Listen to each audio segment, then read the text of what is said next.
Assalamualaikum warahmatullahi wabarakatuh. Waalaikumsalam warahmatullahi Alamin. Wassalatu wassalamu ala sayyidina Muhammadin wa ala alihi washabihi ajma'in. Asyhadu an la ilaha illallah wahdahu la syarika lah, asyhadu anna Muhammadan abduhu wa rasuluh.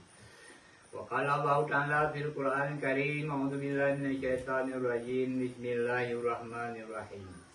Wa'tasimu bihablillahi jami'an wa la tafarraqu. Sadaqallahul azim. Pertama-tama mari kita puja kepada Allah Subhanahu wa taala yang bawa Allah Subhanahu wa taala kebisehat kepada kita yang mandum di malam yang berbahagia ini.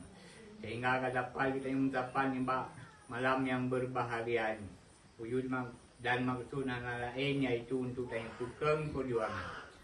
Wahai bangsa Lun yang di seluruh pelosok bumi Aceh, mari kita bersatu padu, yaitu dalam suatu wadah, yaitu wadah perjuangan Aceh National Liberation Front atau Aceh Sumatera Merdeka. Mari kita bersatu padu, dan kita bersatu padu pasti akan teguh. Apabila kita bercerai-berai, pasti kita akan meruntuh. Pepatah Aceh mengatakan, penyampuh purih gebuh tampilan, nyetri dalam kawan hantarkan guna. Tapi penyampuh purih sabah ikatan, gelis kotoran ban sinena. Wahai bangsa Lun yang di seluruh bumi Aceh, mari kita bersatu padu untuk tapuik, untuk kibarkan bendera kecintaan kita yaitu bendera bintang bulan.